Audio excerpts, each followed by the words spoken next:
उनकी गलती थोड़ी है प्रेमानंद महाराज की। तो अभी एक मॉडल है, वो महाराज जी की बात पे उन्होंने उत्तर दिया और बोला पहले इस्तेमाल करो फिर विश्वास करो वाली बात पे उन्होंने बोल दिया टेस्ट ड्राइव तो बहुत जरूरी है, पता पड़ता है कि सामने वाला बंदा ठीक है नहीं है। उसका भी जवाब देता हूँ, उन्होंने टेस्ट ड्राइविंग बोला है ना, तो उसको टेस्ट ड्राइविंग में मजा नहीं आया होगा, वो एक बार नहीं 50 बार गई होगी।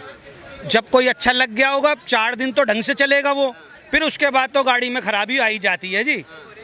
फिर उस गाड़ी को बेच के, गाड़ी के लिए नहीं है पर ये, हाँ फिर वो नई गाड़ी ढूंढनी पड़ेगी। तो इसीलिए इनका धंधा चलता ही रहेगा, चलता ही रहेगा, ये कभी नहीं रुकेगा। इसीलिए जो प्रेमानंद महाराज के ऊपर जो गलत बात बोल रहा है वो गलत है और वो पिटना चाहिए जो बोलेगा।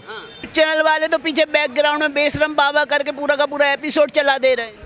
कौन सा चला रहा है? अनिरुद्ध आचार्य के ऊपर आज तक वालों ने तस्वीर के साथ बेशरम बाबा लिख के पूरा एपिसोड चला दिया। किस बात का बेशरम लिखाया है? मेरे को ये तो बता दो, किस बात का बेशरम लिखवाया है? उन्होंने जो लड़कियां 1 से 2 रिलेशन में रहती हैं, प्रेम प्रसंगों में रहती हैं, उनको बोल दिया था कि वो लड़कियां बेश्याओं की समान है। बेश्या को समान नहीं, जो लड़कियां 4-4 रिलेशन में रह रही हैं, हर चौथे दिन अपने पार्टनर बदल रहे हैं, चाहे वो लड़का हो चाहे लड़की हो, उनको चरित्र बता दिया था, कह दिए वो लड़कियां बेश्याओं के समान है। तो वो तो सही कह रहे हैं वो। अब एक चीज़ बताओ तो मैं आपसे सवाल पूछता हूँ, अगर आपको ये पता लगे कि भाई ये लड़की गलत है और 4-4 6-6 के साथ घूम रही है, उससे शादी करोगे? कौन करेगा? करोगे? तो वो किसके समान हो गई?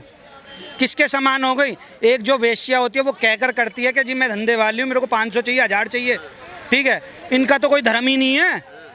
माँ बाप के आंखों में धूल झोंकना, फिर जिसके साथ शादी हुई है उसके आंखों में धूल झोंकना, फिर अपने आप को सती सावित्री दिखाना। किसी ने अगर ये कह दिया क्या नाम है कि तू गलत है, उसका मुंह नोच लेना, फिर उस पर केस लगा देना कि जी मेरे को उड़ा रहा है, समाज में बदनाम कर रहे हैं।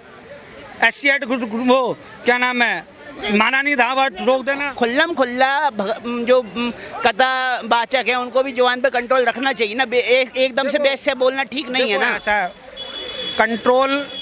कंट्रोल कोई नहीं रख सकता। अगर आपके सामने ये चीज़ दुनिया में चल नहीं रही है, बताइए आप।